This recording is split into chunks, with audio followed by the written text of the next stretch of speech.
Hi, everybody, and welcome to the Tuesday, November 22nd, 2022 Mayor, work can session. you turn on your microphone? And I have to turn my microphone on. That's one of my biggest faults, I hope. But welcome to the November 22nd work session, and we'll start out by calling the roll. Vice Mayor Barnhill. Present. Alderman Blanton. Here. Alderman Hanson. Here. Alderman Peterson. Here. Alderman Berger. Present. Alderman Brown. Present. Alderman Potts. Present. And Alderman Baggett, I understand will be here, going to be a little late, and I'm here also. So next is an opportunity for citizens to make comments on items not on the agenda. I have no speaker cards, so unless somebody rushes up, I'm going on to item number 1, which is City of Franklin Contract 2022-0291, Professional Services Agreement with Civil Environmental Consultants, Inc. for the Park at Harlansdale Multi-Use Trail and Bridge for an amount not to exceed $435,984. So one of the items that's also on your voting session, as this one will be, is the actual bid award for the bridge and trail project at Harlansdale. This is the construction inspection services that would go along with it, and we do have it on both agendas so we can get both those items moving together. Paul?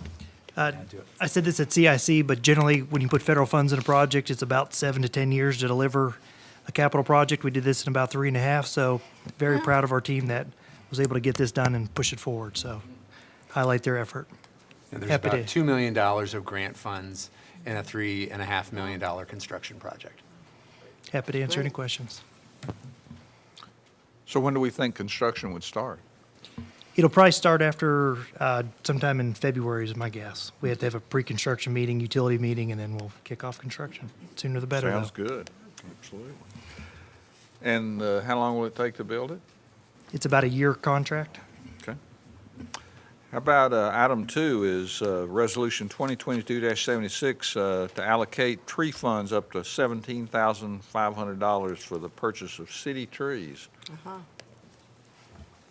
We're buying some trees, Lisa. We are buying some trees. Thank you. Buy Good more, evening. more, and more. Absolutely. So this went before the Tree Commission, and this is the resolution before you to be able to buy multiple areas within right-of-ways or in the park system, and again, not to exceed 17.5. We have over 300,000 in that fund, so we're very excited to go ahead and get this particular portion started and look toward next year some major projects.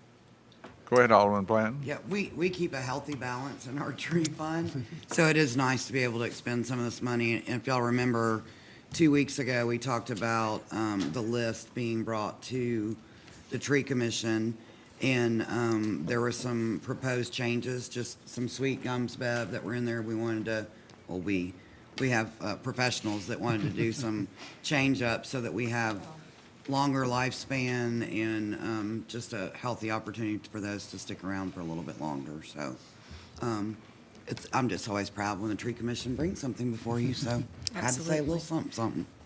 Go ahead, Alderman Berger. Sorry. So when you mentioned sweet gums, is that taken off the list? Yes, ma'am, it's a removal. Even though they're there?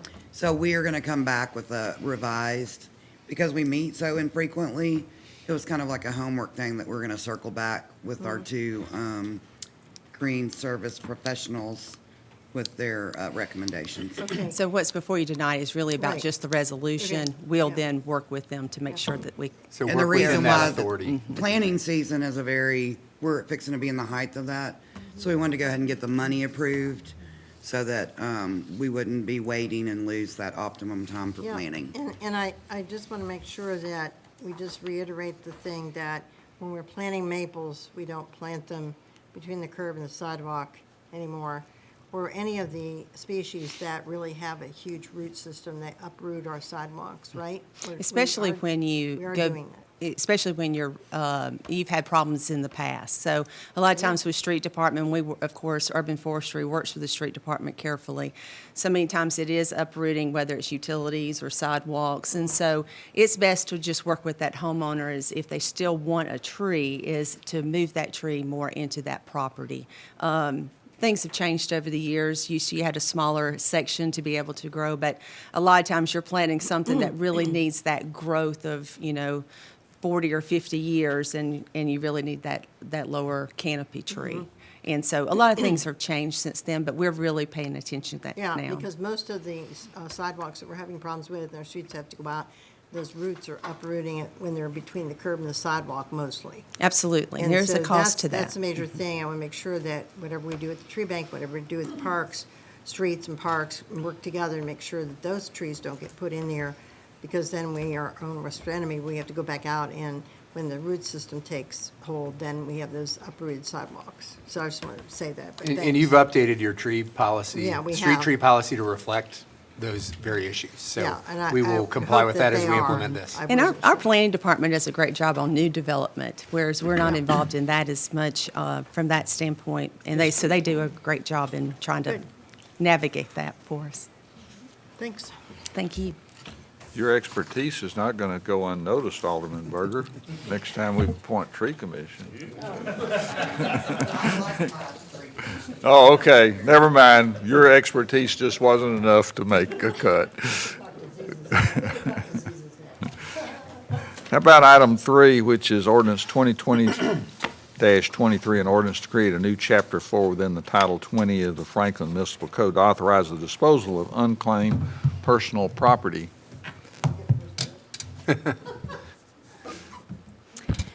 So, we are asking you to consider an ordinance that allows us to dispose of things that people bring to us.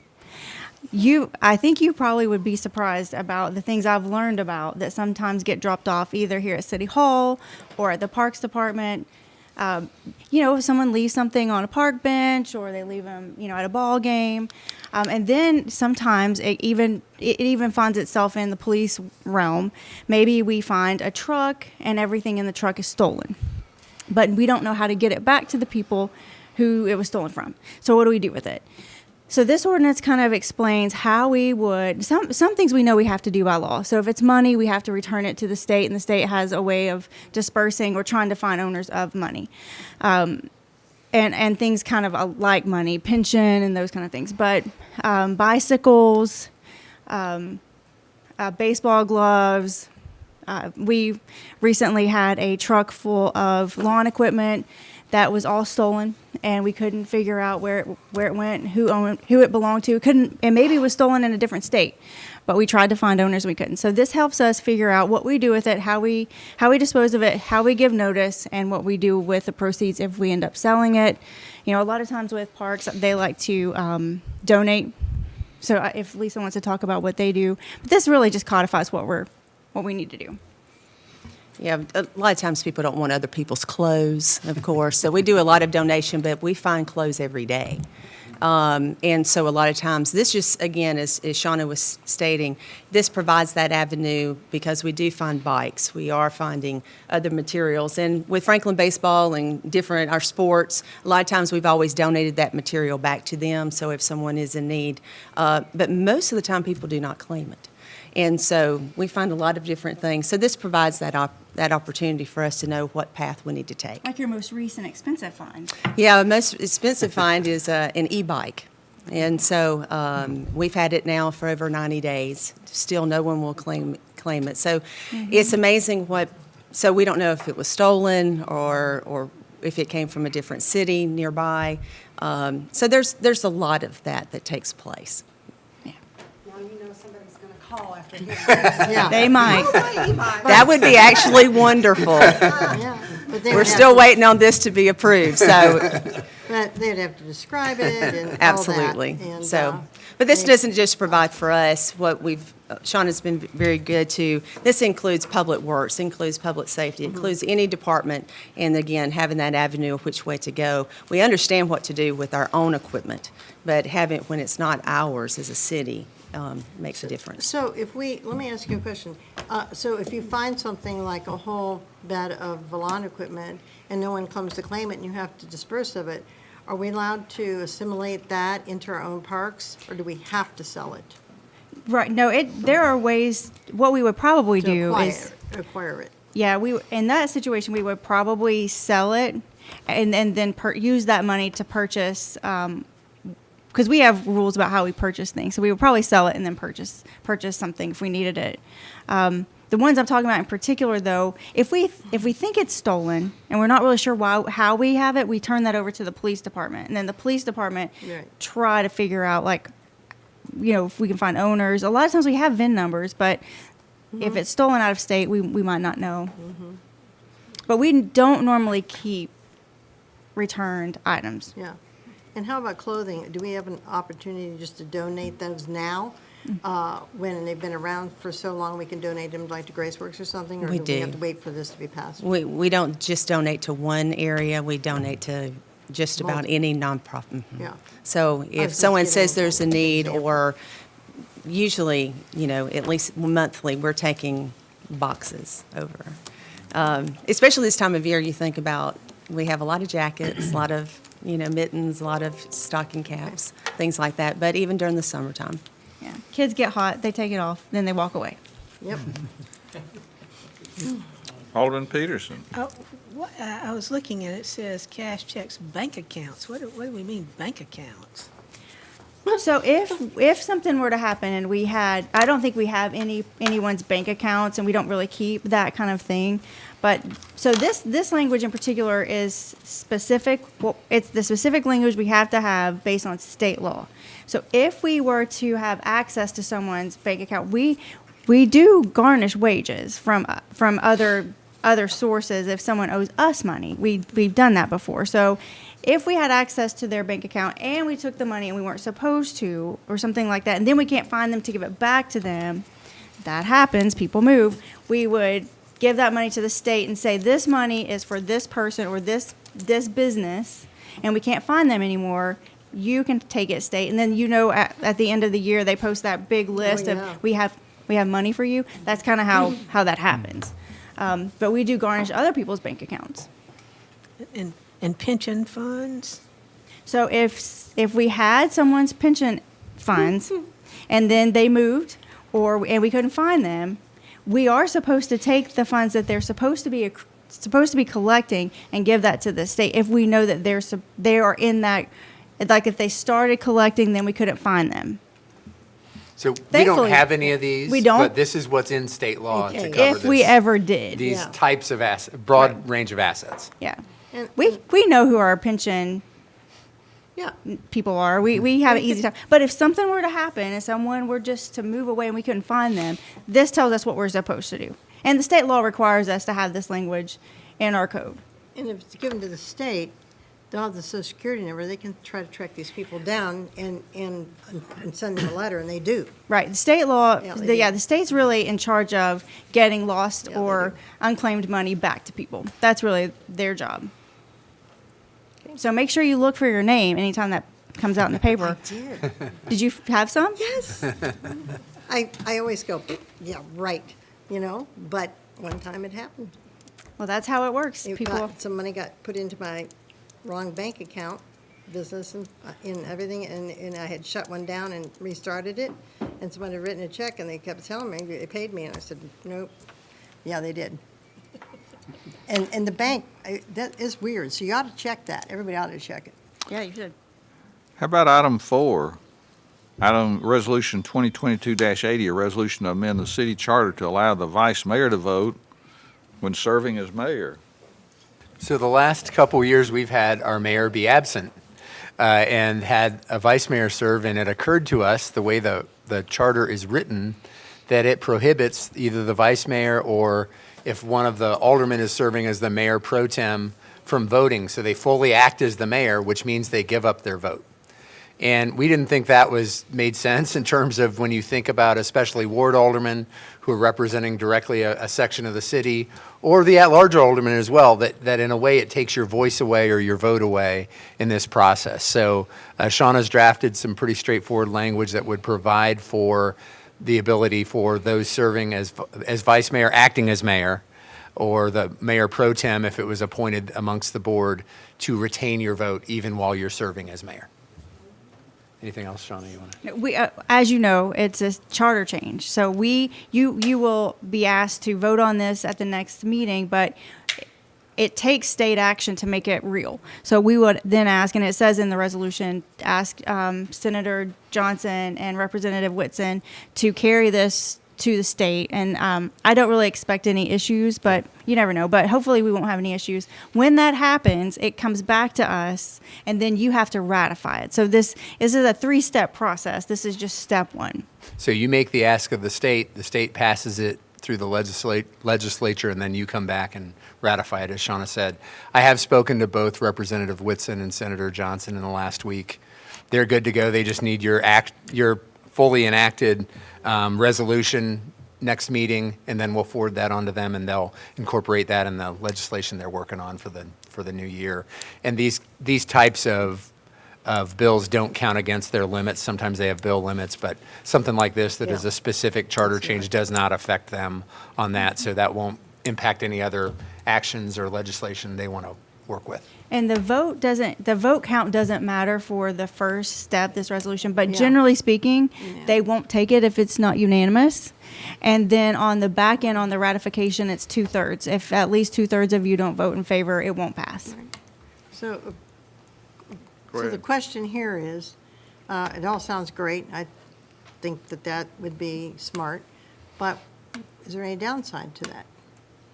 Is there? Well, I mean, the only usually when you're the making a downside would decision, you be say the pros not and having cons. an odd number. So there's a possibility you're going to have 4 and 4, and the item won't pass because there's Yeah. not a majority. Yeah. So that's the downside is you won't have an odd number. Yeah, you could have 4 and 4 vote on an item. That's the one downside, but you weigh that against somebody not being able to vote on an item. Yeah, especially if it's something Right. that you maybe carried, maybe it's a planning item that you worked on and thought about and voiced opinions on, especially if you're a ward alderman, maybe it's your ward, Yeah. and then you can't even vote on it. Yeah, because if I was sitting there and I would think that, if it was really important or something I carried, then I would ask for it to be deferred if I couldn't vote on it. Yep. Yeah, But if you are sitting as mayor, you can't make a motion either. that's right. You'd have to have So- somebody else do Well, that. now, remember, it's not going to be a 4-4. Yeah. Because one of the aldermen is going to be serving this. But this would No, allow but that them would to be 4 vote, to so 4. you No, could no, end so up what in I'm trying to a, tell yeah. you, they wouldn't get a 4-4 vote then because they're not 4 people still being able to vote without them. Well, it would on this. Well, if you pass this, It could be you 4. could have 4 to 4. Yeah. Because then that, Okay. one person is able to vote, all 8 All would be 8. able to vote if And it everybody could was be a here and the tie. mayor was missing. And you got a Right. stalemate. Alderman Potts? Yeah, I just want to say a quick comment and just thank our legal office and all those that are involved. And Eric, I know you're involved in this as well. It's just being forward-thinking that as we have unfortunately had some, the mayor has been out for a little while, whoever was proactive in thinking about this. and- We were watching Brandy sit up there, and then Yeah. we were like, wait, she can't vote. And we were I'm just talking glad I about- didn't do anything wrong. I was like, wow, this was on the heels of me. There's nothing you did. Yeah, nothing. It's just as we were thinking about it, But then there's times it's great that you can't vote. yeah, Just saying. yeah. Well, It is an unusual, look, Ken's nodding his head. It's an unusual dynamic to listen and go, oh, I don't have to vote. Yeah. Yeah. I and- love and- it when I get to vote. Usually Right. something like vice mayor, breaking the ties. Yes, sir, something good. tiebreaker you are. Well, Sean, again, bottom line is thank you for being proactive and for having staff involved and bringing this to us because this is the great work that you guys do. Yep, thank you. Well, we're Just before we leave this, I mean, I'm sitting here looking, and it doesn't matter that I'm the vice mayor, but I'm sitting here looking at something that's been in effect for probably 25 years. As far as I know, can remember, there's never been an issue. And what you're doing right now is if this passes, there is a much higher probability of a 4-4 vote. It's possible. I mean, it only happens high. rarely, but as we were talking through Well, it, it's not, it's higher than possible. well, I mean, as far as like when the It's just mayor's possible, absent, yeah. Right. And just kind of thinking through, when Brandy was serving, she's at large, and we And I'm we at were thinking large. about it. What happens if you're not? And what happens if that's your project or a project in your ward and a whole ward is unrepresented on that item? How do we feel about that? So there's a trade-off to consider. Yeah, it is a trade-off. You create the possibility of a tied vote. But you also are making sure every alderman gets to have their vote count if this unusual circumstance happens. There's also, I mean, I wouldn't say this would ever happen. It probably never has. I hope never would. But you could make it so somebody didn't get to vote on an item. And that doesn't seem right. You know, it's the trade-offs you're looking at. Well, before we made the vice mayor elected by the board, you would have I guess a mayor pro tem that you would pick from the 8 sitting up here if the Right. mayor was out. Now, that would kill a vote. Because if I was against something or for something, I'd pick the guy on the other side, and I'd nominate him right quick, and bam, Right. he's suddenly the vice mayor sitting up there with not an ability to vote. Now, that item is going 4-3. It either fails or passes based upon my understanding of how the system works. But I gotta be perfectly honest with you, I don't really see any reason to change this thing. And that, it can be changed, I don't care whether it's changed much or not. But, you're changing it to go to a tie vote. Possibly. But there's also the probability that someone could ask for a deferral. And then you're just putting it back into play at the appropriate time Sure. and when the cards are even. Yeah, but if it was your ward, if you were a ward alderman and it was your ward, you couldn't even make the motion to defer. You can't make any motion. And if the mayor and vice mayor are absent and the mayor pro temp is elected among you that night, that person didn't even know they weren't going to get to vote before they came that So night. in order to have a mayor pro tem, the vice mayor and the mayor both have to be out. Right, Correct. right. And no one came Which to that is- meeting thinking they weren't going to vote tonight, And that can only be elected that evening. right, that evening, and That only evening. for that After- evening. After roll Amongst the call has been members present. completed. Right. Yeah. Correct. And the roll call would be called by the city recorder, and then you would make the motion. Well, it's something to think about, for sure. Okay, let's talk about the Ethics Commission. All right, who's got the?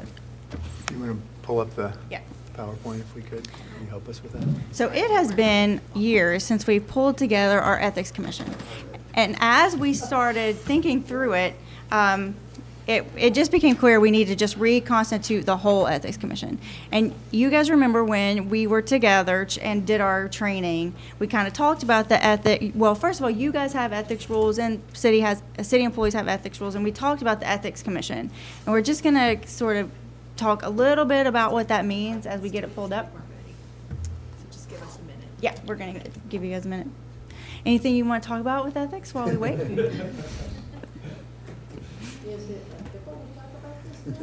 It is very ethical. We put it in the newspaper, we put it on the website. Yeah. I'm not getting paid any extra to talk to you about it, not under the table. I don't get any of that. That's another 4-4 vote, isn't it? Could be. So when would this come to the board, the nominations? Hopefully at the next meeting, Okay. December. Is our ethics committee, basically, we've had that for a long time, but it's been defunct, really. Right, hasn't right. it? So, yeah, we'll talk about that when we get the PowerPoint pulled up, but the mayor has It's been a thought long through the Ethics Commission and who he would like to nominate. Did we talk about the ethics committee? Did we ever engage the ethics committee on, oh, go ahead. I'll talk to you. I'll bring that up if it's relevant. All right, so the TCA requires you to have an ethics ordinance. It started in 2007. You know, we kind of talked through that. There were some issues in Memphis, and the state legislature added some bills that said every city is required to have an ethics ordinance that impacts both their employees and their elected and appointed officials. So we can go on, that's fine. So the municipal code, if you want to find the city's ethics ordinance, it's Title I, Chapter 8, called Ethics, pretty easy to find. It applies to all full-time and part-time elected and appointed officials and employees, but the employees are specifically addressed in the HR manual. So if they violate an ethical issue and the ethics ordinance is kind of adopted in the HR manual, that's addressed through the HR department, a hearing, and that kind of thing. So we have some pretty specific guidance in the HR manual that talks about the types, levels of offenses, the progressive disciplinary model, the fact that there is an opportunity for a departmental hearing, at which time the employee can be heard, but it also is a collection of information so the department director can make a recommendation on discipline through the HR director, reviewed by city attorney, and ultimately approved by the city administrator. It does also provide for the employee the right to make an appeal to a third party. We have essentially have used retired or former judges or to help us do that. And so that provides that added mechanism beyond the city structure to review it and provide a ruling. Doesn't happen very often, but when it does, it provides that additional safeguard for employees. So that's really kind of separate and apart and pretty clearly defined in the HR manual, and we implement that as a standard for all of our team members. But as it pertains to you as the board, mayor, and alderman, as well as Planning Commission, Historic Zoning Commission, Board of Zoning Appeals, all the other boards and commissions that are appointed by you, those rules are set forth in the ethics ordinance. We've trained on them. We've talked about them. We showed you some really great PowerPoints and some people doing bad, some examples of people doing bad things. And it talks about misuse of time and authority and conflicts of interest and that kind of thing. So that's what we're talking about. If there is a complaint that you violated the ethics ordinance, I am the ethics officer. But because I represent you and we have a bond of trust, if something were to happen, to be honest, I would hire an outside counsel to work on the investigation and advise both me and Eric on what we should do. And at that point, the Ethics Commission, who is hopefully going to be reinstated soon, would hear the outcome. And that's kind of how that works. Again, the Ethics Commission hasn't met in years, and so we kind of need a new commission. The Ethics Commission can only really give recommendations and maybe a censure. They can't unseat anyone, but they could, if it were maybe a member of another board, they could advise the mayor that appointee has had these issues, and maybe we should seek to ask them to step down and refill that position. They could ask that the board take action to oust one of the board of mayor and aldermen, if that were to happen, but they themselves can't do that. Next slide. I think this is almost done. Yep, that's it. So, short update on the Ethics Commission. Like I said, we've trained on it. We've sat down and talked about what those are. You guys know about the form that you have to fill out if you have any conflicts or potential conflicts. We don't really need the Ethics Commission very often, thank goodness. Since I've been here, I think we've only used them once. But once we get them constituted, we plan to have them meet at least twice a year. And then maybe if they have any advice on how I can better train you, I would definitely like to hear that as well. And the mayor has ideas on who he would like to appoint. Sure. And I've been working on this probably a year with Shauna, and we identified that we wanted to have some business people. We wanted to have a former elected official, maybe somebody from the faith community, and kind of the hardest thing was finding someone with legal expertise. But we were fortunate enough to find someone. So I've got two business people that I plan on appointing. The first is Chuck Barber, that works for Middle Tennessee Electric, that many of you know, and the second is Juanita Patton, who is a business lady, a banker. The elected official is Jerry Sharber. Jerry was mayor here for many years, and I've talked to Jerry about it, and he's eager to serve in that role. Hopefully not serve, but he's glad to be appointed. How's that? Reverend Vonna Wilson has agreed. And then lastly, with Judge Martin's retirement, that opened up the opportunity to ask him, and he was excited to be asked and to be able to serve. So those are the folks that I plan on bringing to you. So it would be a mayor recommendation with the board approval of the slate to reestablish or reconsider the membership of the Ethics Committee. Still got a question. Sure, go ahead, Alderman. I don't know how you address this, I really don't. But a lot of times, we have issues that come up in our county where the DA or attorneys have to recuse themselves because they know the people. These people all know us. They all know, a lot of people here are friends of people on this board. So, do you not purposely go outside to find people to serve on this kind of board rather than people who are very intricately involved in the people of the board? Because I would have a problem with that. Because just the nature of it, I would, if I were on that board, that ethics committee, and I had to come before this, I would have, and a friend came, I'd have to recuse myself. And I think a few of these people would have to recuse themselves if they really were honest about it, because I don't care how hard one tries, it's very difficult to be unbiased a lot of times. And I think judges are pretty good at that because they've had a training to do that all their lives. That's what they've done. But other people, and all the people we've named are great, upstanding people. I don't have a problem with any of them. I want to throw that question out because I think it's an elephant in the room that needs to be discussed, because how do you deal with that? I mean, it's just a question. That's a good question, and I've already talked to Judge Martin. I'm always going to call him that, and probably never will I ever not say that. Well, And he is very comfortable with serving. So if oh yeah, I'm not I'm- talking about him. Yeah, I'm very happy Because to he's a take the judge. list and talk to them and let them know exactly what it means to be on the Ethics Commission and what they might have to hear so that they know. If they feel like they're too close to any of you, they can disclose that. Because, you know, I understand where you're coming from, but hopefully they would be able to hear issues and hear them fairly.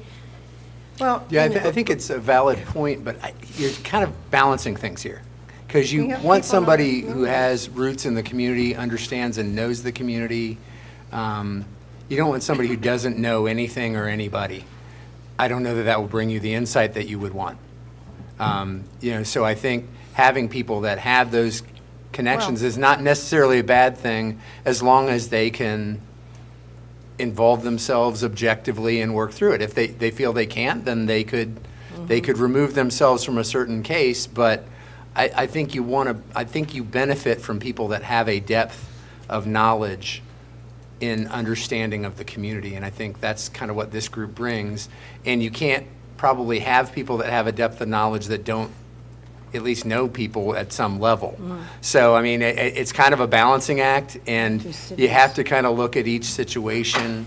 That's why, as Shauna mentioned, if it ever came to that, we would likely have some outside review and reporting, investigation type of thing to help us get as many objective facts and information in the process, and not have it what somebody knows or what they think they know, and have that support the process as well. So it's definitely a risk, but you quite frankly have that risk with anybody.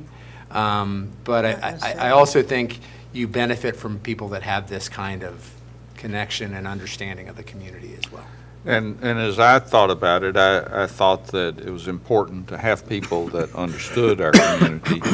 I know I ran into some issues as far as finding an attorney and went through several of the universities, and quite frankly, they first expressed some interest and then quickly lost any interest in being part of it. I think just because they don't really know our community. And a retired community, a retired attorney, you mean? Or any. No, these were active. You could do No, I retired. think one of the people Retired. I reached out to was maybe retired and was an ethics officer at one of the universities. So, Yeah. I I'm not- feel a little more comfortable if we Yeah. have people that know our city. Yeah, I understand that point of view too, but also when you're dealing with an ethics thing, whether you understand the community or not, it's an ethics issue. So no matter regardless of what community you live in and whether you're involved in that community, that's here. You're dealing with a strictly with a code of ethics or a breach in ethics. Yeah, so a long time ago, we've had to use an ethics committee for something. And, but they're only, like, if you had to ask someone to step down, then it would come as a recommendation from them and the board would have to vote. Does that still hold That's right. true? Yes. They have no authority No. to take action, right? Right, so that still holds true. Right. They would give a recommendation after review Got it. of some Got it. report. Right. Okay, great. Yeah. Well, I just wanted to put that out there for discussion because I think we should talk about it. Well, and to your point, I would say, as Ken has vetted all of these people, I think they are fully aware that of their knowledge or depth of relationship with who's sitting on the board right now. So with that in mind, I think they probably know what they're getting into. And it's also planning commission and historic zoning and board of zoning appeals. All of the other things outside of you are subject to that, to the ethics commission. And how long of a term do they serve? I will Sit. stagger them. So when we get it placed before you next time, we're just gonna have to stagger like either a couple of them 3, and then a couple of them maybe 5-year terms, so that they roll up. And then they can be reappointed. We can set that up. Yep. Um, Well, hopefully they never have to. Yeah, hopefully we never have to activate. That hopefully Right. we don't have Yeah. to ever use them, but we need them. Yeah, you're right. Okay, how about an update on the schematic design of the new city hall? All right, we have, I think Michael's coming up here, a couple other folks coming up here. We wanted to walk through for you a follow-up on the discussions we've had over the last few months, and walk through where we go next in this process and give you sort of an updated recommendation. We'll walk through the financial scenarios as you saw them a few weeks ago, and then also look at how that has been maybe updated with some additional information, provide you with a recommendation, then talk a little bit more about what next steps or the process ahead might look like. So first of all, we'll walk through the financial scenarios. As I said, you gave us some feedback. There seemed like there was some consensus building around what we referred to last time as Scenario 1 and Scenario 5. Scenario 1 being the smaller municipal building or city hall building that still met our master plan goals and operational needs in the projected future. And then option 5, which was similar but included a smaller amount of leasable space, up to 4,500 square feet. This allows us to stay within the tax exempt financing standards. And so we heard those as ones where there was some momentum, some consensus building around those or some combination of those two. So that's what we wanted to walk through tonight in terms of what those scenarios look like, sort of refresh those, and then kind of take you through what might be next as we go forward. So Michael, take it away. Good evening, everyone. Happy Thanksgiving. So, some of this is going to look rather familiar because some of it has not changed since August, and others of it has been refined over the last several weeks. As a reminder, the overall financial assumptions are as follows. Staff assigned a risk factor guide from low to high on each of these scenarios. Your discussions have narrowed it from 5 or more down to simply 2, Scenario 1 and Scenario 5, as we have called it. All bonds in these scenarios would be issued tax exempt for a period of 20 years with level annual payments. The minimum assumed building for the municipal office portion is 91,250 square feet. That is what is covered under scenario 1. And the construction costs for that municipal building are estimated at $921 per square foot all in. All demolition, outfitting, construction, garage, etc. Construction costs in the retail spaces in scenario 5 are assumed at $607 per square foot. That is because they are not fully outfitted spaces. You would enable the person or business occupying that space to pay and determine how they want to outfit their space. The full garage is assumed on both of these scenarios. And on the mixed-use scenario that includes retail, we have kept the assumptions from the Gibbs Group report given to you on July 13th, and that is $35 per square foot with an escalator of about 2% per year, both in revenues and expenses. I won't take a lot of time in scenario 1 because, again, this has not changed since August 23rd. Total construction cost is estimated at $84 million, $69 million borrowed, $15 million in cash. Annual debt service is just over $5 million for that $65 million. And as I said, they are tax-exempt bonds issued for 20 years in level payments. This is a low risk and something you can afford within your financial model. Scenario 5 looks a little bit different because the square footage costs are lower in the estimation here for the additional 4,500 square feet. Again, all bonds are issued tax-exempt for 20 years. It includes 5% of the total square footage for for-profit purposes, which anything under that, roughly 4,500 square feet, is allowed for under IRS code to still be tax exempt. It is completely controlled and operated by the City of Franklin, Tennessee. The Industrial Development Board would not need to be activated, nor would there be any third-party assignment of the ownership of those spaces. The city would maintain control. There's a small subsidy which would be needed for the 20 years. However, at the end of the day, the rents generated by this would take care of the amount of money that you would need to subsidize overall. It is our recommendation, and I'll explain this slide to show you how we got to it, that the balance of those 4,500 square feet be paid strictly with cash. Costs approximately $2.7 million. You can see on this slide, and it's a little complicated, so I'll walk you through it. But you can see on this slide, at the beginning of this year, in January, February, when we last visited the overall CIP financial model, we had anticipated using $16.8 million in general fund cash. The general fund balance as of June 30th, 2021 was $65 million. The unofficial audited additional surplus as of fiscal 22 on June 30th is $8.9 million, meaning that the total estimated fund balance in the general fund closing June 30th of this year is roughly $74.4 million. If you would like to learn more, please come to the December 1st meeting of the Budget and Finance Committee, where the auditors will officially present this information. Your total general fund expenditures for the fiscal 23 budget are $94.8 million, which means that your estimated fund balance as a percent of general fund expenditures is 78.4%. You have a general fund balance policy that dictates how that money is to be reserved. The minimum fund balance reserve is 33%, and that is broken up into a series of truncheons for a series of purposes. We've gone through that with you, and we'll be happy to offline again, but that's roughly $31.6 million. The next 12% is a supplemental reserve for any additional contingencies. That is roughly $11 million, which means that as per your policy, anything over 45% is cash available to be spent on capital projects.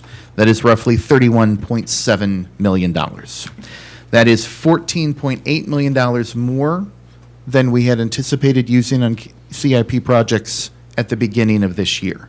It's also roughly $1.5 million more than we had last estimated when we came to you in August, where we thought we were going to close about $7.5 million. The amount that we've set aside in cash for City Hall are the last three lines of this slide. In February, we had proposed setting aside $6.5 million. In August, we upped that to $15 million to keep that amount borrowed level the same. We are recommending that you spend an additional $2.7 million to keep that amount the same. So you still are only going to borrow, we estimate, $69 million to complete this project. That leaves you with still $3.6 million unallocated. Now, we've promised once we get the year closed, sometime in 2023, we will be coming back to you to revisit the CIP and the financial model to see all of the additional generated surpluses from funds, road impact, parkland dedication, et cetera, to see how the model works. In a nutshell, though, that is how the numbers look. For a scenario 1, the cost is $84 million. For scenario 5, the cost is roughly $86.7 million. It keeps you within your financial model and the goal of keeping that $20 million overall in capacity between general fund and those other funds. Any questions on the numbers before we turn it back over to Eric? Sir. So the recommendation I would present to you tonight, and that we present as a city staff team, is that we move forward into schematic design, and that really your schematic design becomes a blend of option 1 and option 5, meaning it is somewhere between 91,250 square feet and 95,750. And that would incorporate a retail component option with it.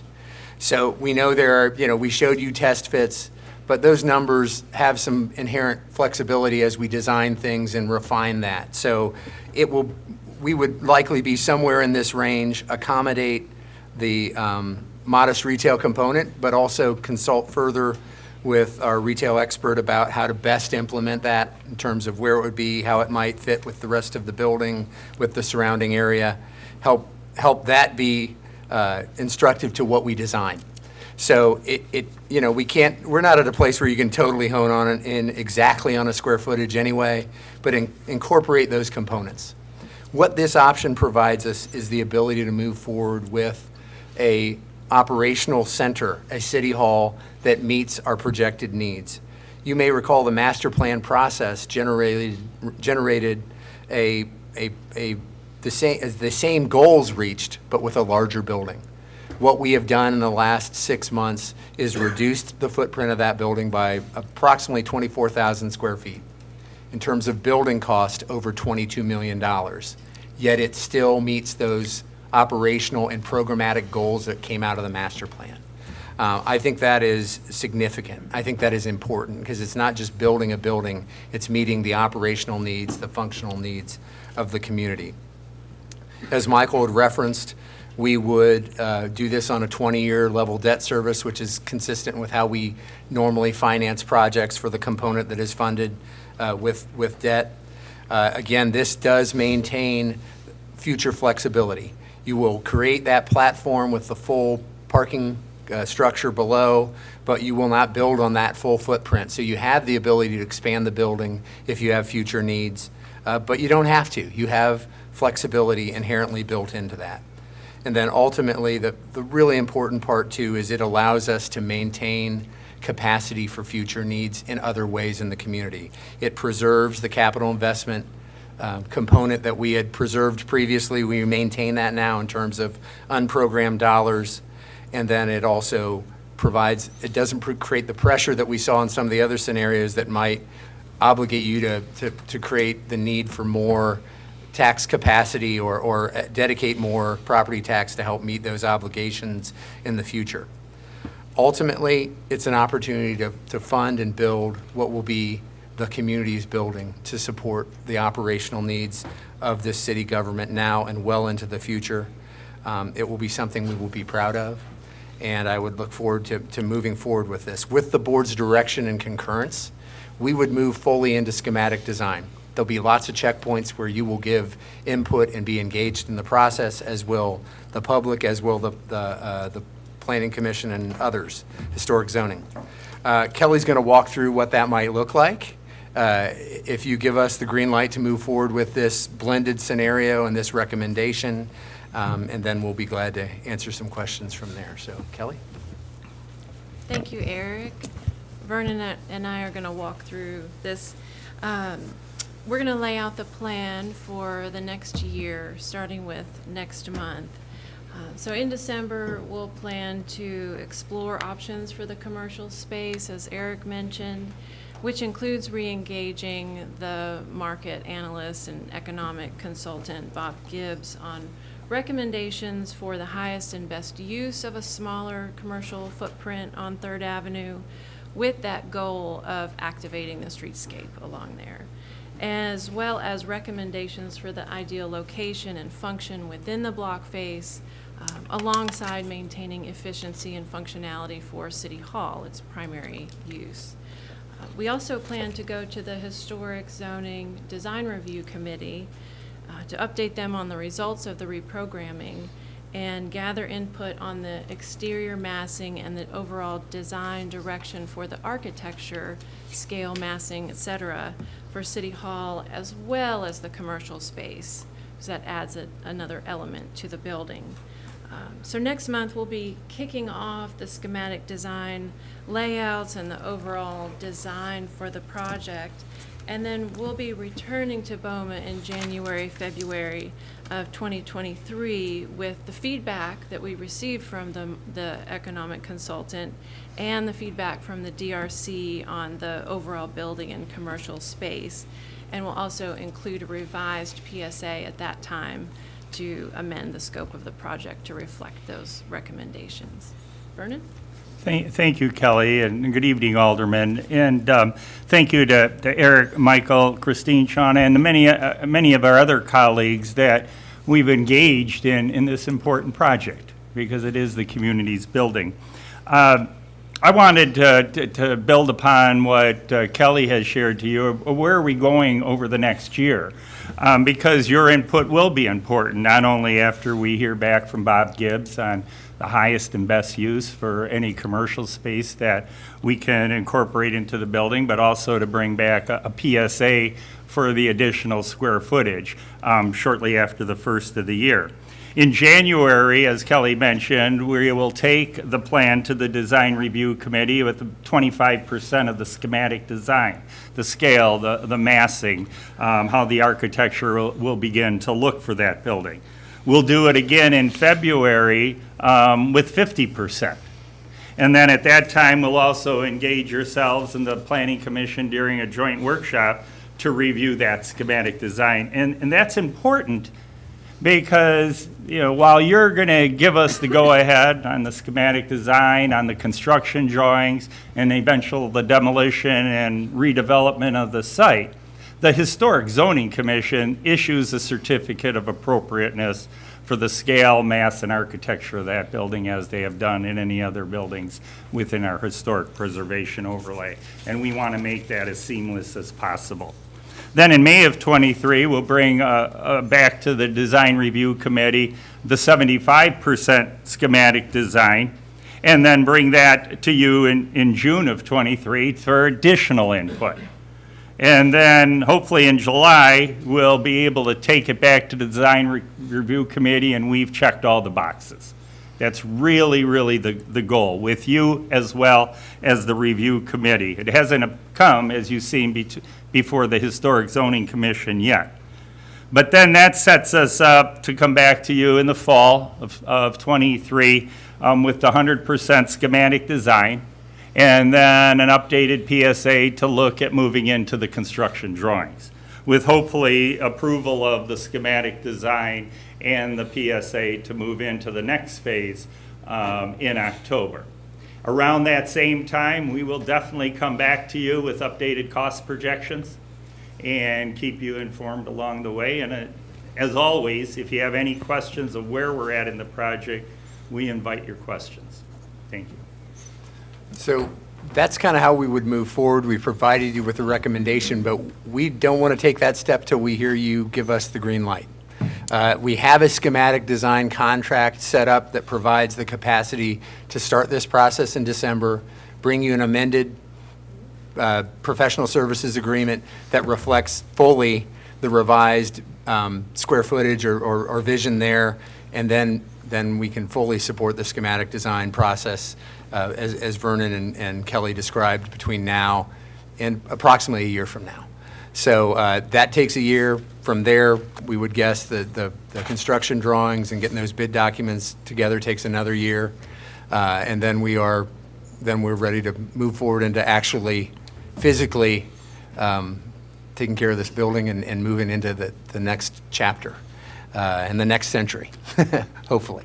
So we look for your guidance and feedback. Again, our recommendation is to really blend those options 1 and 5 with the additional relatively small cash infusion that makes it financially viable, protects capacity in the capital investment program, and gives us a building that will support our operations now and well into the future. So we'll turn it back over to any questions, comments, guidance you want to provide.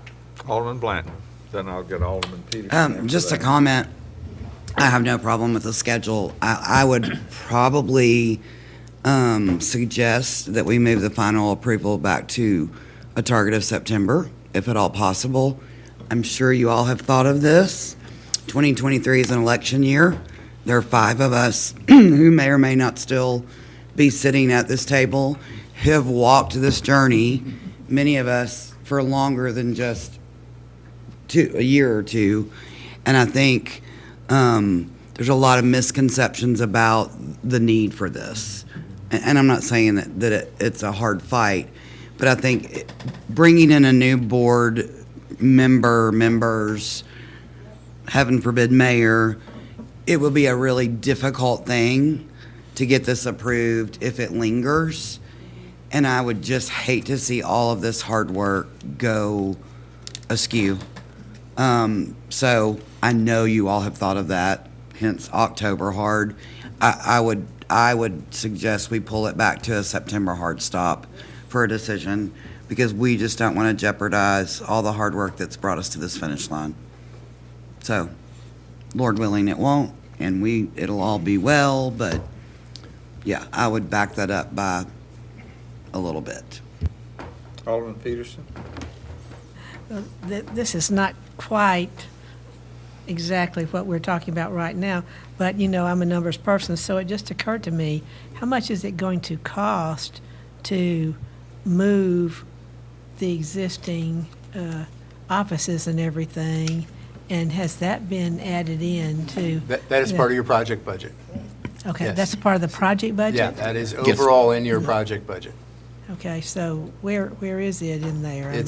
Do we have an exact number, Vernon? It's $2.5 million. Well, we don't have an exact number, No, of but course we've plugged in $2.5 million for that. And thank you for asking the question. We have a transition team with representatives from every department that had begun meeting about a month and a half ago, that's looking critically how we make those transitions, once from here into an interim temporary location, and then from that location, or locations wherever it is, into the new city hall. So But right now, it's $2.5 million. Yeah, it's about, that $2.5 million, and our window of time is somewhere around 18 months to 2 years Okay. is the general planning period. Again, some of this depends on what's available to us, what fits. Our primary focus is going to be how do we support customer interaction, those elements. And, we've learned some things about flexible work in the last 2 years that will apply again in this transition period as well. So those are all things that we're working on, and as Vernon points out, we have a team sort of thinking through that, thinking through core functions and how we best support those. Some of this depends on the timing and what's available, but the sooner we move into this next phase, we can start making more concrete decisions on that. But we have anticipated that as part of the project. And you also answered the other thing that I was thinking about, how long will it take, to do That's our this? best estimate at Okay. this stage, yeah. Thank you. Alderman Barnhill, you look like you want to speak. Yeah, Go ahead. eventually. I'm sure that everyone's probably heard my concerns and the direction in which we've gone. And I want to point out to the people on the board and anyone else, we've been looking at this thing for 14 years, 2008, 2007, 2008. So it's not a relatively new project. But we have not gone back and looked at any of the scenarios that were presented to us in 2008 and 9. And the project at that particular time was killed by the economics of that time frame. So we didn't go back and look to see if there was a public-private partnership available any place. We didn't go back and do the things that were done at that particular time. And I will guarantee to anybody, the drawings for the public-private partnership, the last time I talked to that person, which has been a while, they were still on the shelf. They were still on the shelf. But we never went to that. We never looked at that. And I'm disappointed that we would just so narrowly focus in on the location of the building being here. I don't think you'd have an alderman, present or past, that says we don't need a new city hall. I mean, I think most of us would agree to that. I've agreed to that. But I think that we missed the boat and we missed the ship, so to speak, when we did not pursue some of the things that we had an opportunity to pursue.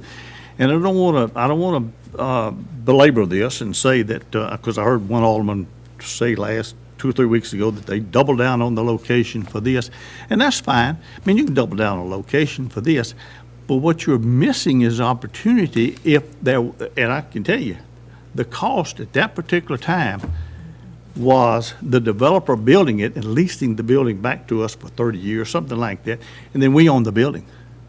There was no cost. They developed the balance of the property, and it was their property. So I don't understand how we can necessarily locate the building here. And I do want to point out one other thing. There's 8 of us sitting up here. When this thing was voted on, 5 aldermen gave it a total of 7 points. That means out of 125 possible points, 5 aldermen gave it 7 points. The balance of that, to get it to that 94-point level, was 3 aldermen and the mayor's vote. Does that ring a bell with anyone? Yeah, well, I'm not wrong on that, or I wouldn't have stated that. But, so you did not have a great deal of support under the old board. Now, we've got new people coming on. You might even get better support if at the end of next election next year, you had 1 person or 2 people maybe not on the board that can jump on the bandwagon. But here's the thing. When we came back on the board, we've got the police station sitting up there. And I promise you, the police station was not greatly subjected or greatly approved by the board itself. We went and did what we did. We kicked the can down the road on financing. We didn't pay anything other than the interest, didn't pay anything on the principal for about 15 years, correct? We are paying now. Yeah, It's been modified. Yeah, we are paying now, but we did not pay from 2007 to 18, something like that? We didn't open it until 2010. So I'm But we would have borrowed the money before 2010. So all I'm saying is that, you know, I can't emphasize enough to step back just a little bit and look at this. This may be the best location. I think this is the most expensive piece of property within a half-a-mile radius of the monument. I think it's the most expensive piece of property. I also think, and unless we do something different, I think we're asking for, because I got to be honest with you, I see what looks to me like to be a great deal more traffic on the roads coming into Franklin, because they're all 2-lane. And there's no way to get in to speak of and no way to get out as much. And, you know, this just, it's frustrating to me that when we went to this, we did not take the time to step back just a second and look at some RFP request, whatever, on something that was out there that was available. It may have not materialized. I don't know whether it would have or not. But I promised the board here, 5 of us gave it 7 points. 5 of us. Now, 3 of us gave it, 1 of us gave it 25, the other one gave probably 20 and 20, whatever it was, whatever the difference is. But it was not great. And I don't think was even on the staff's recommendation at a level of 2. And I'll go back and look at it sometime or other. So when all of this transpired, and we asked for $1.2 million to come out of general fund to go into the study, and that was probably, what, 2019, 2020? Okay. And we shut the budget down. But yet we wanted to go back and pull $1.2 million out of reserve to go do this particular study. And I'm not gonna bring this up every time, because, you know, if there's 7 members here that believe differently from what I do, great, you got 7-1 vote. That's no problem, I don't mind that. I will not support a blended scenario if I support anything at all. I will support scenario 1, the 91,250. That's what we agreed to, that's what was voted on, that's what was accepted when we went to started to look at this thing. So, I mean, that's pretty much what I want to say about it. I don't think this is the right location. I think that there would be a much better use for this piece of property here. I don't know necessarily what that is, but City Hall is not a revenue-generating piece of property. Revenue collecting, but not generating. No, I've said enough. If I might make a quick comment before I recognize Alderman Brown, is that actually there were a number of meetings that occurred after my recollection is after the recession in 2008 with that particular developer. And one of the key things that he brought to the table was the financing, and that was no longer a piece of what he could offer. And I think there were 2, 3, 4 meetings to my recollection, and so it just never looked like it was viable based on those explorations at that time. And the reality is, you're not going to get cheaper financing than a AAA municipal credit can get. That's part of the fact. And also, what was proposed was a large hotel on the square with City Hall on the back of it. Obviously, downtown has changed since then. So there are a lot of dynamics in play. We can go into more detail if you'd like, but and there were some flaws with that approach in terms of how cost-effective it would be, I think, over time. There were some legal parameters and limitations associated with some of that as well. So I'll leave it at that, but there were some significant differences over what was envisioned then and where we are today. And that's fine, but we still never, and I know the mayor saying it's financing this and that. There may have been another proposal. We never looked at anything other than just this location. It was the only thing we looked at. And like I said, I think that there's opportunities for other locations, and I think there's opportunities to enhance downtown here without putting, I don't want to use the term Taj Mahal, City Hall, down here at this location. I think we need a functional, working City Hall. But 91,250 square feet, when we're using about 50,000 now, just about doubles the working space. Probably, I guess that's what it just about does. It doesn't double it? No, you've got an 80,000 square foot building here. That's a 91,000. So you got to compare gross to gross. This isn't a super efficient building, but this is around 80,000. We're talking between 91 and 95,000. So to compare apples to apples, you really need to just talk about a gross square footage. You can't take some net here and compare it to a gross in the other scenario. So the best comparison, this is around 80,000 square feet. What we're proposing is between 91 and 95 for the new City Hall. And a great comment. That hallway out there, and that Sure. hallway on the other one, and that hallway down this Yeah. way, I don't know how much that is, but I promise you, we ain't using 80,000 square feet. And I've heard numbers of 30,000 square feet not being used in this area, in this particular City Hall.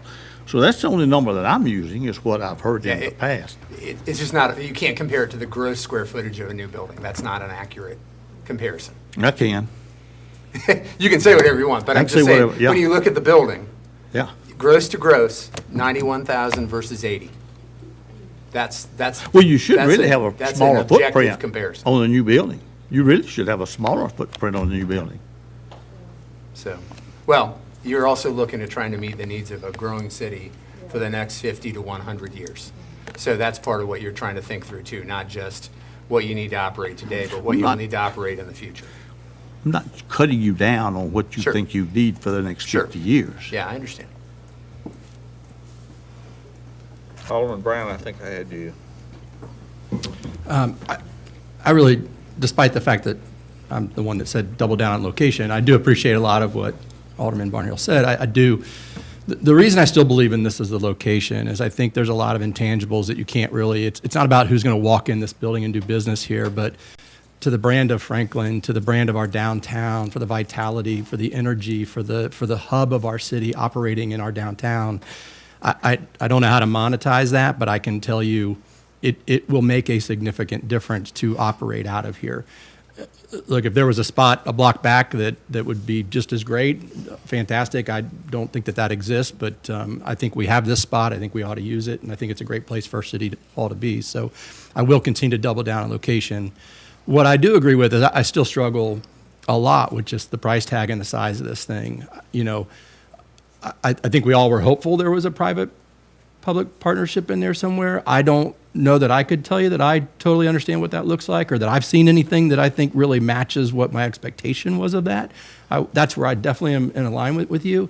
I feel like we saw some examples, but I don't know that it was really maybe what I expected, but I don't know if my expectations were appropriate because I don't really know what's possible. And I will fully admit I did not go out there, you know, beating the streets trying to figure it out either. I just didn't have the time to do that or probably the knowledge to do that. So I do, I guess, still wish there was I feel like I'm on scenario one, but almost by default. Like, this is what we got. This is what it is. And so, you know, we need to do something and we keep pushing it further down. It's only going to get more expensive. So I feel like it's option one by default.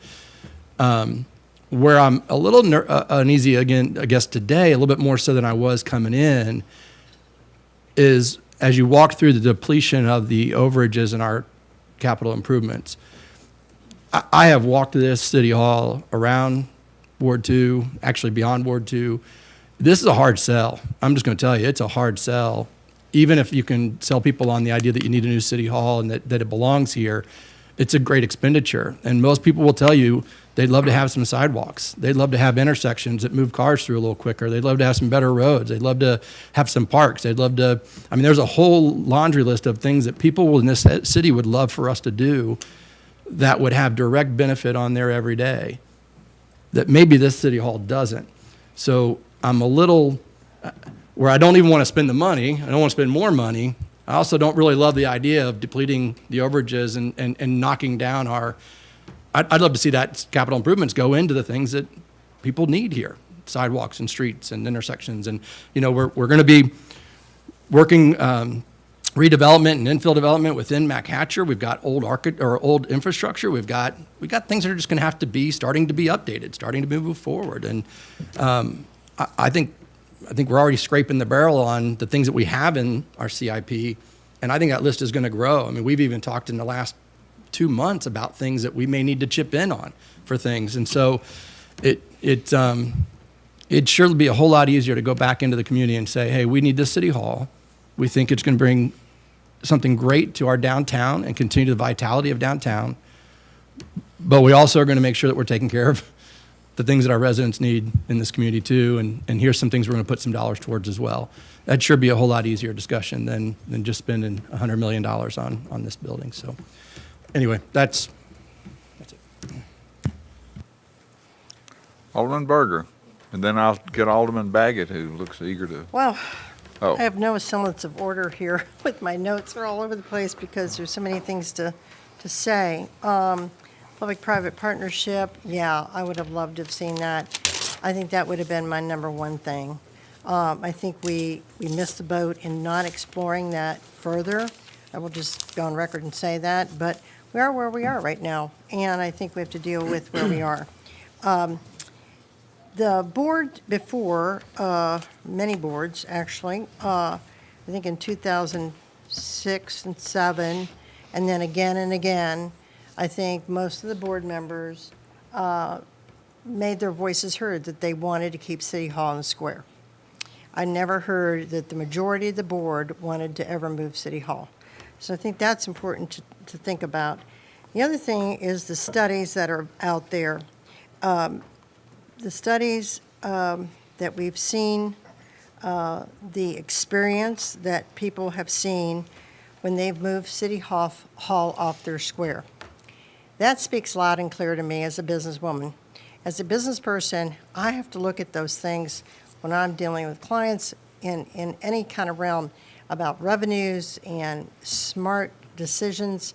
You do that every day. And I think it's really important to take heed and take a look at the history of people and cities who have moved their city halls off the square, and what's happened to those downtown cities, especially smaller cities, especially the historic cities. You have to be very careful there.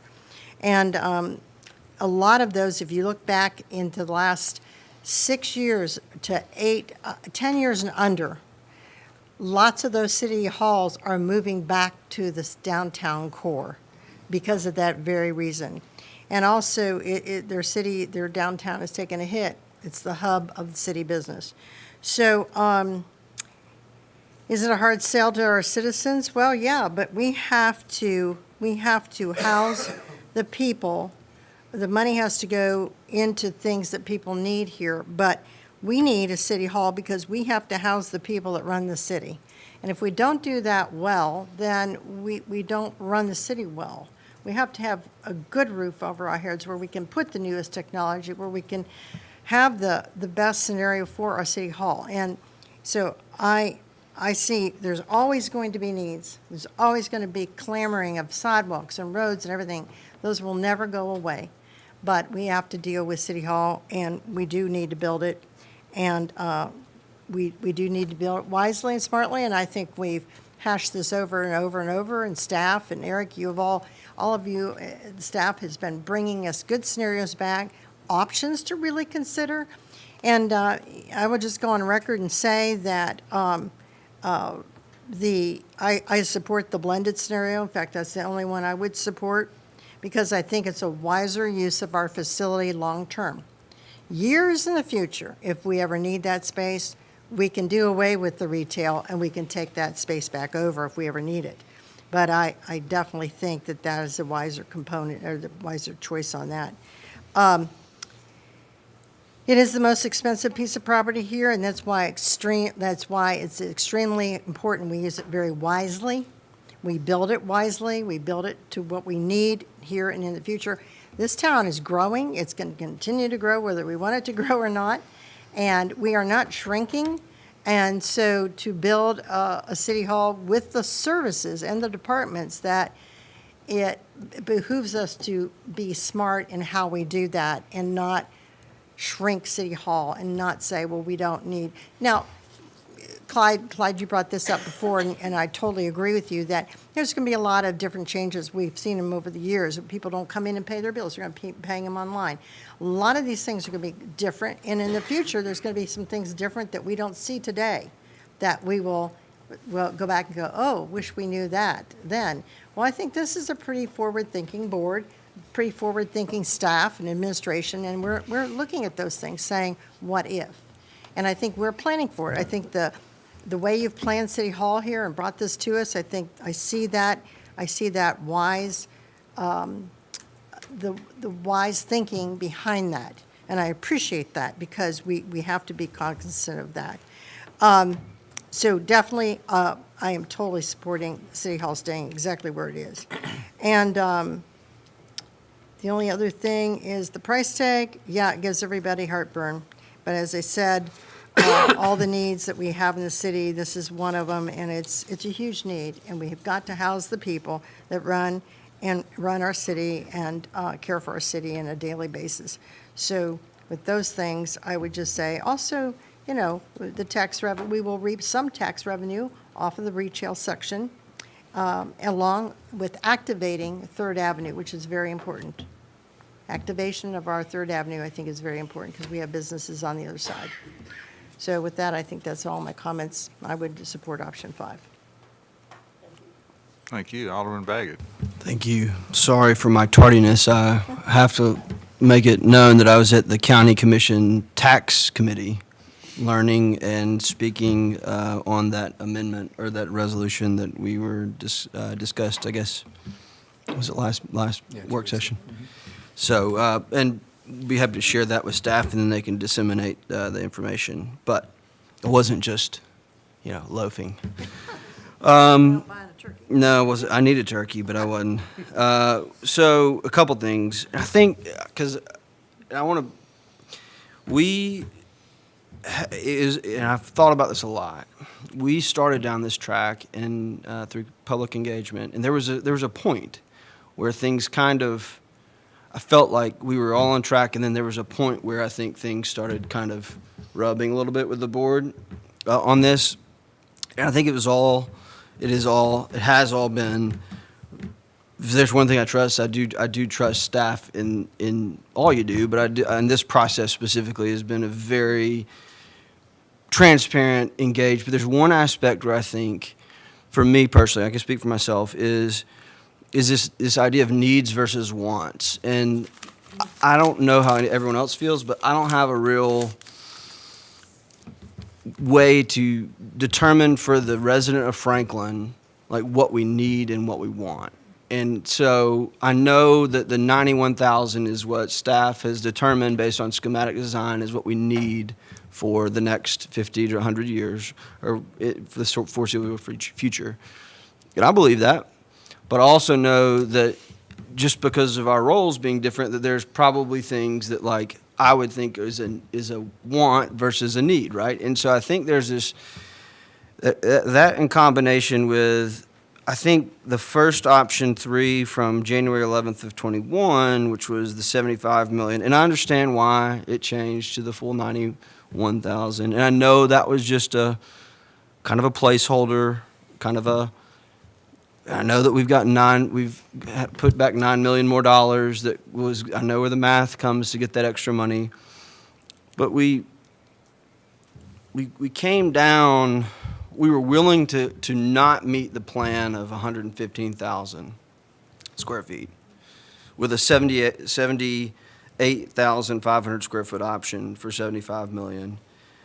And then it feels like we were given now the option for 115 to 91 for the full build out, but still don't have that. What can we get by? What can we get by with for that X? And I think that is, I know that we got that extra $9 million in money that we were able to set back because of our surplus last year. Like I know, but to Matt's point, we don't have the needs versus, I don't have a good grasp on needs versus wants, but also don't want the board sitting down and going through the schematic design and having that discussion either, because we'd be here for weeks. Although on a project of this size, maybe it's some of that is worth it. To get it to a more palatable number, with the possibility, we're going to be able to, we could expand in the future, right? And I think there's this, I think we said this I do feel pressured into 1 or 2 or 5. But then I think I don't feel pressure because this is a massive expense and it's worthwhile for us to have these conversations, because even if it makes us, delays this process another few months, I know it's frustrating, but this is $100 million. This is a big project, and it's a lot of money, and there's a lot of economic costs. It is important to get this right. I'm with Matt. I mean, we said it last meeting. We feel like there's a little bit less, or there's an option with less. And in 30 years, we may be bursting. In 20 years, we may be bursting at the seams, and we'll have to live with that. But we also have to live with talking to constituents now who look at $100 million and it's a big figure. So those are my thoughts. I mean, I don't know that gives. I mean, obviously, of the 2 choices I've been given, I guess this is the second option because I do believe in activating Third Avenue. But again, I do think there's probably something else. And I know that didn't feel great, and I know that means for me as would be another version, but I can't vote on something that I don't feel on something this big. That just because that's what was in front of us. And how we get there, I don't know. I think it's, and we may not have to get there because everyone else may go for it. But I can't, I want to feel, this is one thing when we ran, I want to feel 1,000% sure of. There is no going back if we get this wrong because it's right in the middle of our city. And we got a long road to go with the design and the architectural drawings, but I really want to get, I want to get back to a smaller figure. Just because we can afford it doesn't mean we should do it. And that's where it gets back to the needs versus wants, that rub I have. And I can fully be convinced that these are all absolute needs to get to 91,000. I don't know that I've. So help me there. understand what you need for that. We've taken you through the test bits. That is the product of a department-by-department review that reduced a master plan 24,000 square feet. So it is not some grand, if we could have anything, what is it? That's probably more what the master plan looked like in terms of looking at everything. So we recognize the financial reality. We put the 78.5 or 80,000 out there as a number that preserved an amount in our capital investment plan that we wanted to preserve unprogrammed. So what we were able to do is go through department by department, trim 24,000 square feet, the equivalent of $22 million of project to make it work. And it is depending on which scenario you look at, it's an $86 million to $89 million building. It is not a $100 million building. I just want to be clear on that because that's thrown out because we were trying to compare some financing costs, Yes. 30 versus 20 years. The And so interest, yeah. that got, Understood. somehow that got hooked onto. Understood. But I want to be clear, if you're looking at it, what's the cost of the building? What we're projecting today is somewhere between 86 to 89. And what we would suggest is use the schematic design process to refine it somewhere in that 91 to 95,000 and incorporate a small amount of retail that activates Third Avenue. That helps blend all this together. You are the decision makers. This is a big decision. We know that. But I don't know what else to give you to help support it.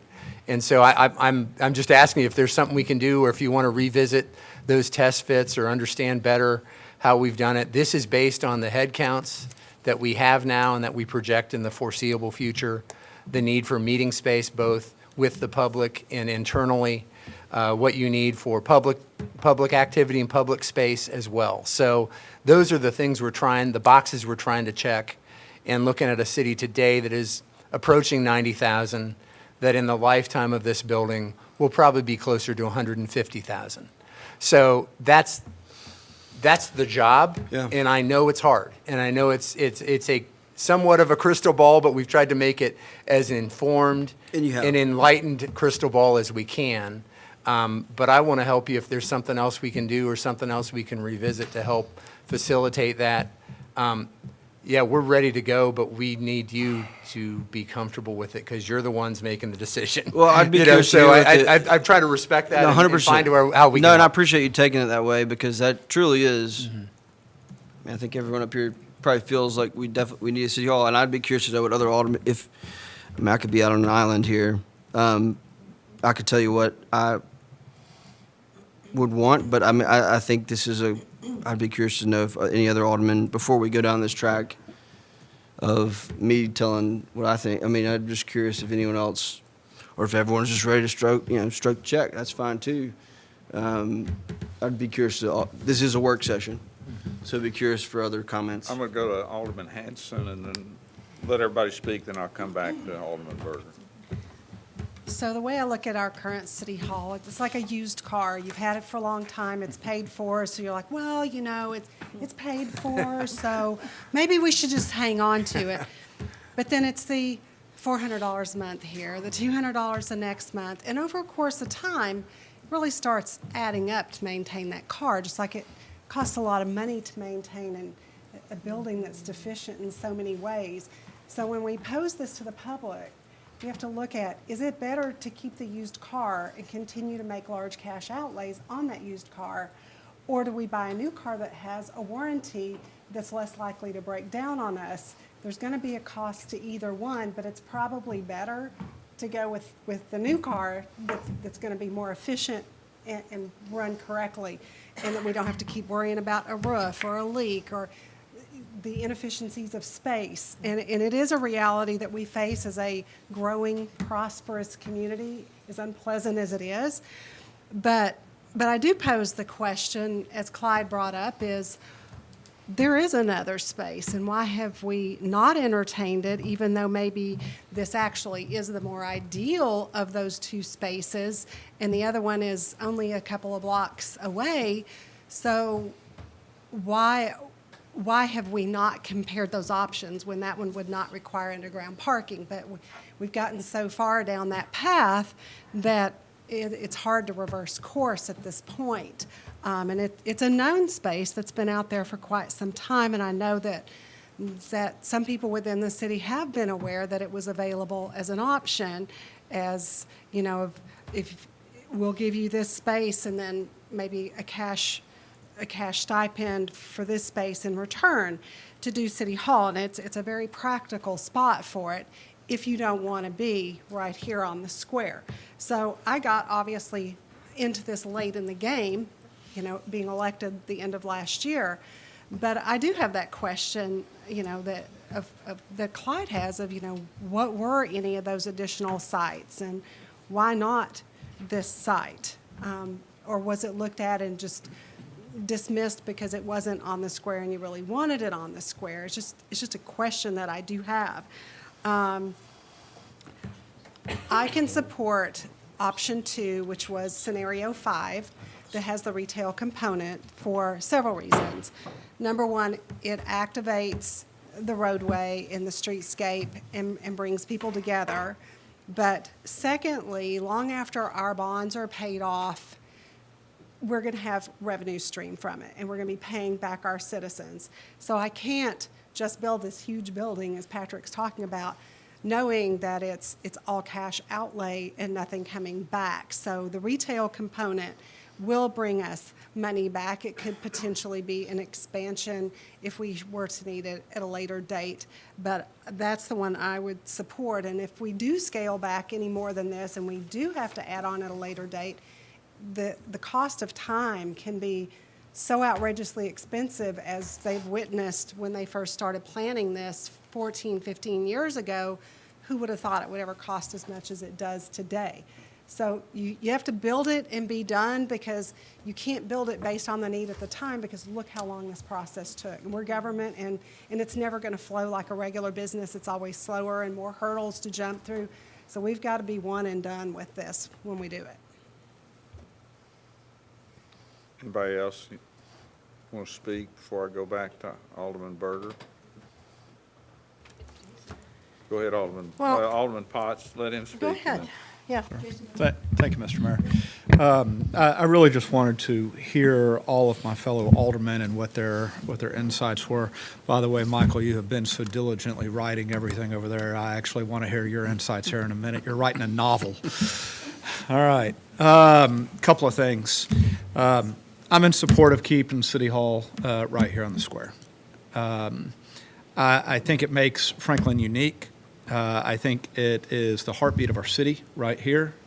When 100,000 people come to our square, I take a lot of pride in seeing our City Hall right here in the heartbeat of, it's the epicenter of all these events and these festivals. It's like where everything comes together at one time of what our city is trying to do. I will say, Alderman Hanson, I like your car analogy right there, but I'll go ahead and say we've used this converted mall long enough, right? I mean, I've seen the Tupperware buckets full of water every time it rains. I hear all the stories from all the different departments, and it is time to make that investment. Now, with that being said, I personally, as frugal as I am, and you ask my wife, I want to make the smallest, most efficient investment possible into this building. But, it needs to be done. And I appreciate the fact that, as during the presentation that was done earlier, they're going to be bringing us information regarding scenario number 1 and scenario number 5 and the schematics that are going to be tied to that. I continue to have difficulty extending our debt anymore. As much as I'd love to activate retail and activate Third Avenue, I don't know that it's necessarily government's place to do that. I'm going to evaluate the information that's being presented through the schematics. I do agree with Alderman Blanton. Staff, I'd actually like to see us accelerate the timeline when opportunity presents. If we can take the dates that you've already presented and cut out a month here or a month there, I definitely think that we need to do that. You have a board right now who wants to take action, but they want to take conservative action. They want to make sure that they're getting it right. They want to do it right the first time. And it is a building that's going to be here for the next 50 to 100 years, outlast us all. And so we want to have it look right, feel right. And I appreciate all of the different phases that you showed us tonight as far as going through each of the commissions and all the certifications. So with that being said, Eric, you're asking for us that green light is what you asked for at the very beginning of this. And I definitely want us to move forward at this point to get to the schematic stage.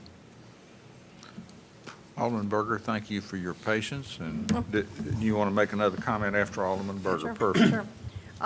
Absolutely. Well, if we ever thought of revisiting moving this off the square, I think that train is long gone because of the money we've already spent and the time, the effort over the years is put into this place. I think that would be just totally backwards. Plus, not to mention the waste of time. You're talking 2 to 5 more years. If you would try to go find another space, you'd have to find a greenfield, or you'd have to find an existing building that would fit or be suitable for Franklin City Hall. And I think if you did that, you wouldn't be in some place prominent where you would be having people say, how do we get to City Hall again? Oh, it's off this road, way in the back, some obscure place that we might find a building where we could actually purchase and assimilate and rebuild out, and then you have all the costs. So we're talking millions and millions of more. We think this is a lot of money. I think just trying to find a place to move off the square would be astronomically more expensive. So, from a standpoint of frugality, I would absolutely not go for that at this point. It's also a waste of time and money. And I think that with all the history and the experience of other cities, again, I go back to that. Why do we want to go against that experience, the history, the research that's done, and why people are saying if they've moved City Hall away and they're moving them back into their cities, into the core, doesn't that speak loudly to us to say, wow, that would be a red flag not to move it off? And you're right, it's the core. We have all our activities downtown. People feel good when they see their City Hall, and we activate our City Hall for these festivals and the things that are parade and our tree lighting, and we should be activating our City Hall even more. With the new City Hall, we'll have an opportunity to do that. We'll be able to activate our City Hall a whole lot more than we have today because we'll have the facility that will allow it to be that way. That's all I have to say. Thanks. Alderman Peterson. Well, just to kind of follow up on what you're saying, would you share with us the list of places that have had city halls moved off and then brought them back? Sure, I have that home in my computer. I'm glad Please- to send it please to you do all. that. And a couple articles as well. Right. Sure. Because that is, Include all of us. oh, okay, include all of us then? I'll If that's all right? I'll send it to everybody. Of course, I will. Okay. I'll And send it- staff, I'll too. send it, I'll send it to Eric and the mayor and copy all the aldermen on it, and you can copy whoever you want on it from there. 'Cause That's a I- comparable city to the city of Franklin, who has relocated and built a new city hall and moved it from outside back into the square or into some public area that matches the scenario that we're talking about here. Well, it doesn't have to be apples to apples, but it does have to be fruit to fruit, you know? It has to be, it doesn't have to be identical to a historic city or to a small town, or, you know, we're not, I don't know if we're considered a small town anymore, but, I guess not in our book. But, you know, it could be a town smaller than ours, it could be a town a little larger than ours, but across the board, there's been, you know, multiple articles on that over the years. I'll be glad to send. And there is a lot to be considering, you know, with this. It's not just something that I think it's an easy decision to make on all the options and everything. I appreciate Go ahead, the Alderman. One final comment. One of the, at least two of the examples given to us a while back was Carson City, Nevada, and Austin, Texas. Both capital cities of the state in which they were in. Those cities there are not compatible to Franklin, Tennessee. They're not compatible in population-wise, and they're not compatible in street-wise or anything compatible about those two cities that you could compare to Franklin. And we had those, but I want to see, because I know Alderman Berger has mentioned several times about cities that have moved their city hall back to the central part of the town. And I just like to look at those myself, because I thought we were looking at something like that when we went on that trip to go to south of Atlanta. And I don't think I saw anything that matched up south of Atlanta that would make me want to do the same thing here in Franklin. I just sent you to some research we did last year, we shared with you in January. It has somewhat around, 20-some city halls in Tennessee. They had moved them back And in the in Tennessee. southeast, no, that are downtown city halls, just as a specific example. When did you send that to us? We sent you last January, I just resent it to you now, but we had done some research that essentially communities with viable city halls, or viable downtowns tend to have their city halls in downtowns. Yeah, I don't remember seeing that, but Yeah, I'll we look got at it. it again. Good to see you. Remember. I think I had Alderman Blanton. Yes, sir. Clyde, there was one that we visited on a Franklin Tomorrow Vision City visit. I don't remember the But city, it wasn't the one that we just. No, sir. last It was year. a couple of years prior. Couple of things that I wanted to say. Number one, this job is not always making the easy decisions, Patrick. And that's not a judgment, but I mean, sometimes there's those calls that you have to make that you know more about and have walked through more of getting there than your average citizen. And that doesn't make it easy, but sometimes it's like you have to make those hard decisions because you're convicted about what's right for your community. This will never get any cheaper than it is today, and it's not cheap. But I reflect back to about 20 years ago, and Shauna, you can correct me, when the county chose to build a brand-new courthouse on 4th Avenue. I don't remember if there was a lot of upheaval and fiery torches, but and then they go even further and, of course, remodel the historic, as Diane Giddens calls the Mother Church, on the square. And that was the county's decision to do new development on 4th Avenue in a time when we were a much even smaller community 20 years ago. It's not necessarily always the popular choice that we get to make, but we do have to be convicted about what that is, and that's what you get to choose, is whether you want to say yay or nay. I feel, after being in this town for, how long is it now? 45 years, that we will be able to support the vision that we have and have been working on.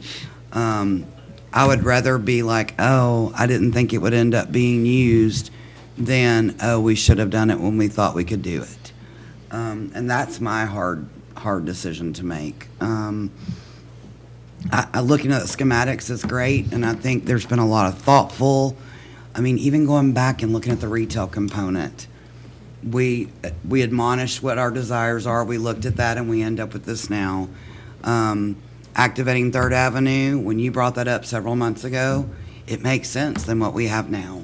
It makes sense that what'll make people walk that walk down a little bit further and be engaged. And then I think, and this may not even be realistic, we build 91,000 square feet of usable space for our need, and the world changes again. Maybe we're able to somehow remodel that into another usable space for retail down the road. Maybe not in my lifetime. Lastly, greenfield development is a wonderful ideal, but we'd have to buy that land. We own this piece of property. So we're already saving money that's not really being realized within what we're talking about. So those are my last thoughts. I've got Alderman Baggett, Go and ahead. I'll come back to you, Vice Mayor. I think, well, first of all, I'm for it being here. So I'm for it being here because of that reason alone. I mean, it's the cost of, even if you work a trade out of any other relatively sizable piece of property in downtown, we will have, it won't be an even trade. And I don't think, anyway, I think that is probably not going to be advantageous to the taxpayer. I think what I'm more hung up with is there, this is going to be and wait till, I'm trying to think of how to say this. I appreciate our Historic Zoning Commission, and I'm sure we've taken into account some of the things they're going to want. We're going to have to, this is going to be an expensive building. And so when I talk about like programming, is there a build, I want it to be right, the facade, the structure, but if we're putting people together, I mean, the layout aspect of it, who do we need 6 kiosks for people to, or however many there are, to pay their water bills, so that no one stands in a line, I guess. But there are some of those I things think that. you have about 2 or 4. No, there's more than that. I mean, I counted them, but there's more than one. There's, Non-revenue management. Okay. when you walk in the lobby to the left, We'll take them out in the schematic 4 to 6. design. Yep, that's right. Save us some money along the way. Yeah, Well, then that's going to lower the overall square footage. maybe Not or if it's maybe not. kiosk. Well, you move something else into it, take it. I get what I'm, what, that's what if I'm thinking about the taxpayer and what is critical that is here on the square. Not nice to have everyone in the same, I know that facilitates the work environment, but absolutely essential that is here. Is if you, at $1,000 a square foot, that actually adds up to a lot of money when you have space for those. And I'm just telling you, it's going to, by the time we outfit this thing, it's going to be, and we've taken into account some of those costs. And maybe during schematic design, that's where that conversation can happen. But I just feel like there's some buttoning up to do that we could do, that maybe we would do, that maybe staff wouldn't do. And I say that very respectfully. Not that, I say that representing the taxpayer, not as a slight on the value of the input that has been provided to this process. I hope you understand that. How do we get there? I don't know, but I would definitely, if we do have the chance to kind of dig into that, I would, and value engineer, which is my favorite of Vernon's terms that he's used in this. I think there's definitely some value engineering in the schematic design. Oh, I know other people feel the same way as I do. We feel pigeonholed to some degree with these options, but I guess in schematic design we can carve it up some more.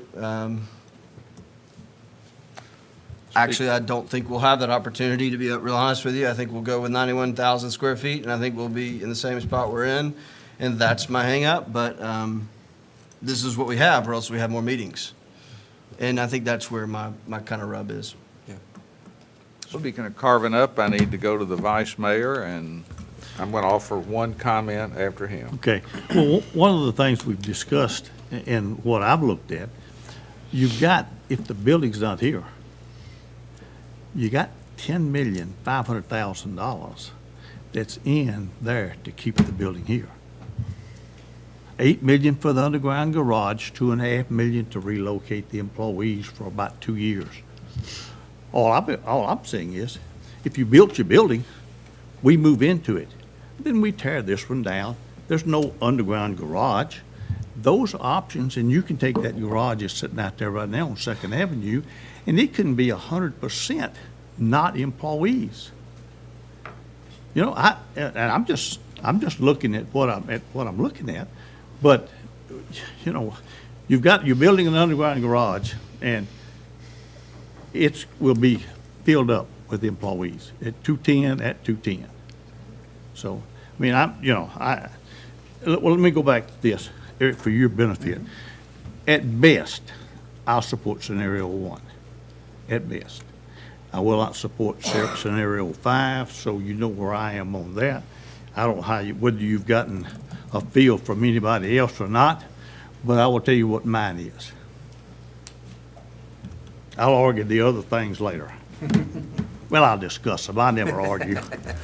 Never have you argued, Never Clyde. argue. You've always just discussed, and, you know, there's no secret that I feel pretty strongly that this new city hall should be on the square, and that's the feedback I've gotten from the people I've talked to and so on.